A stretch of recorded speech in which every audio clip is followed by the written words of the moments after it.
નમસ્કાર ટેકનો ગુજરાતની યુટ્યુબ ચેનલમાં હું બેલા સાબરિયા આપ સૌનું હાર્દિક સ્વાગત કરું છું।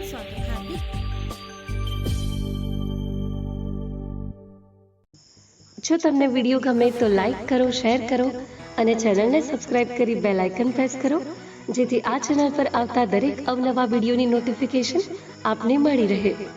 જો તમે ટેકનો ગુજરાતના વોટ્સએપ ગ્રુપમાં જોડાવા ઈચ્છો છો તો વિડીયોના ડિસ્ક્રિપ્શનમાં તેની લિંક આપેલ છે। આ માટે તમે ચેનલનું અબાઉટ પેજ પણ વિઝિટ કરી શકો છો અથવા 8980939394 8980939394 પર સંપર્ક કરો।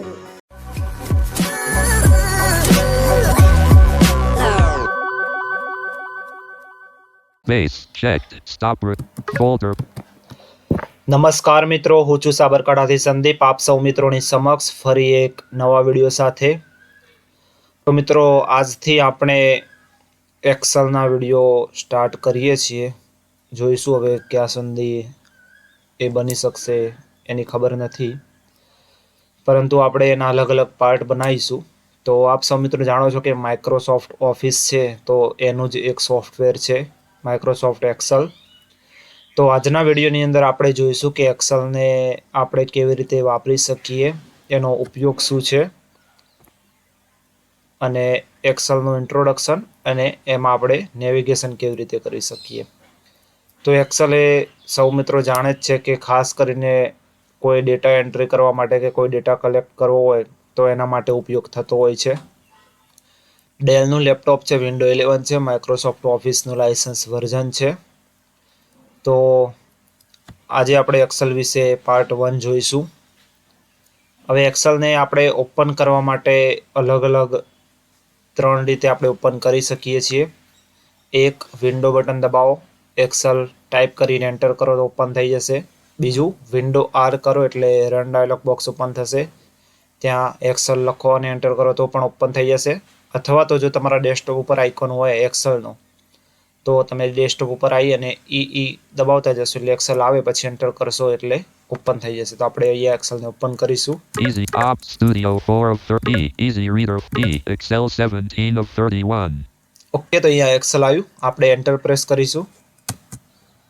Excel Home Grouping. New Grouping 1 of 2. Templates List 2 of 3. Blank Workbook Alt F H Y2 1 of 5. Okay, તો અહીંયા મેં જેવું એક્સેલ ઉપર એન્ટર કર્યું તો અહીંયા પેમ્પલેટનું લિસ્ટ ઓપન થઈ ગયું। પહેલાં જૂના એક્સેલમાં શું હતું, 8, 10 એ બધા વર્ઝનમાં કે આપણે એન્ટર કરીએ એટલે ડાયરેક્ટ બ્લેન્ક શીટ ઓપન થઈ જતી હતી, પરંતુ હવે અહીંયા કેટલાક રેડી પેમ્પલેટ હોય છે ડેટા કલેક્શન માટેના। તો અહીંયા પેમ્પલેટનું લિસ્ટ ઓપન થાય છે, એમાં બાય ડિફોલ્ટ બ્લેન્ક વર્કબુક ઉપર જ કર્સર હોય છે, પણ જો તમને બ્લેન્ક વર્કબુક ઉપર કર્સર ના હોય તો અપડાઉન એરો કરીને બ્લેન્ક વર્કબુક શોધવાનું અને પછી તમારે એના પર એન્ટર કરી દેવાનું।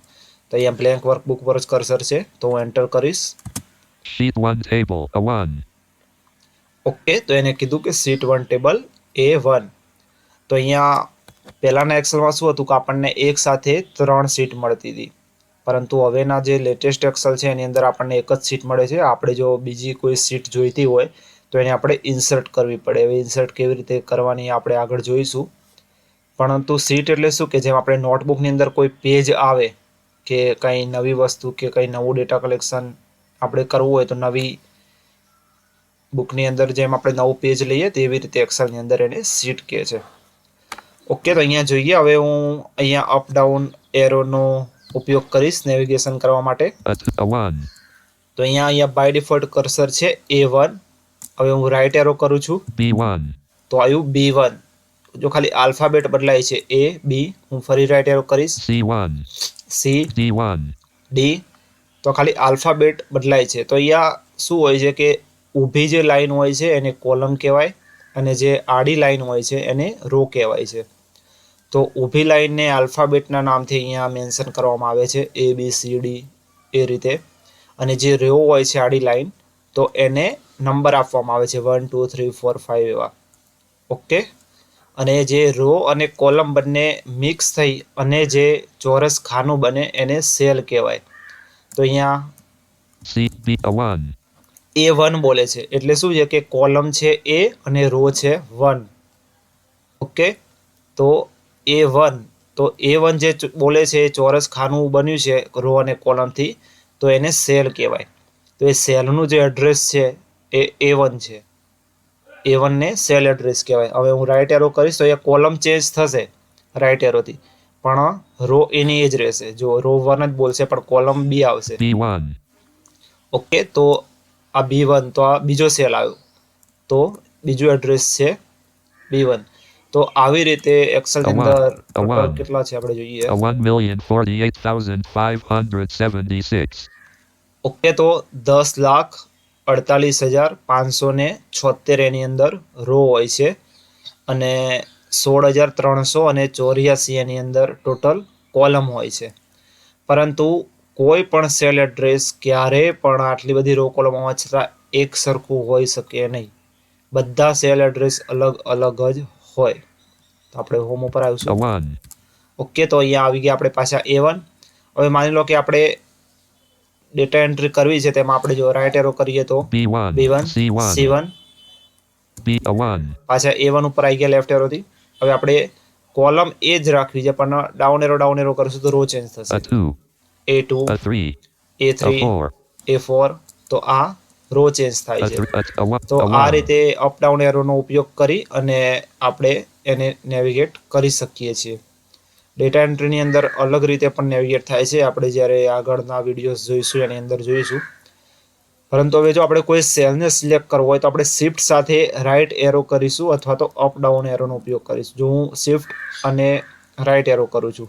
A1 through B1 selected row 1 column 1. Okay, તો એને શું કીધું કે A1 સિલેક્ટ થઈ ગયું. હવે હું ફરી રાઈટ એરો કરીશ, શિફ્ટ મેં દબાઈ રાખ્યું છે. A1 through C1 selected row 1 column 1. A1 through D1 selected row 1 column 1.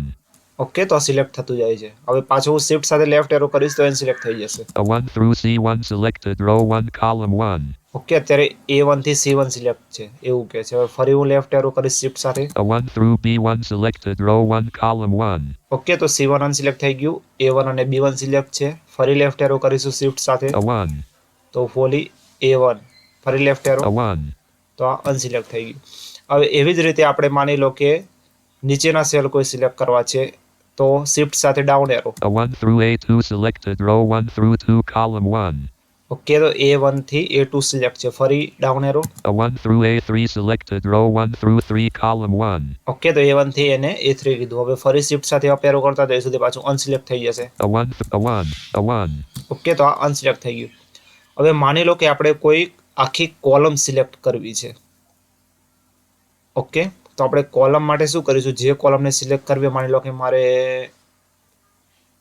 D1 કરવી છે. B1, C1, D1. ઓકે, તો આપણું કર્સર D1 ઉપર હોવું જોઈએ. જેવું આપણું કર્સર D1 ઉપર આવે એટલે આપણે શું કરવાનું છે, કંટ્રોલ સ્પેસ પ્રેસ કરું છું. D1 through D1,048,576 selected row 1 through 1,048,576 column 4 space. Okay, તો એને કીધું કે કોલમ 4 D1 થી D10,48,576 એટલે આખી D કોલમ થઈ ગઈ. તો એ સિલેક્ટ થઈ ગઈ છે.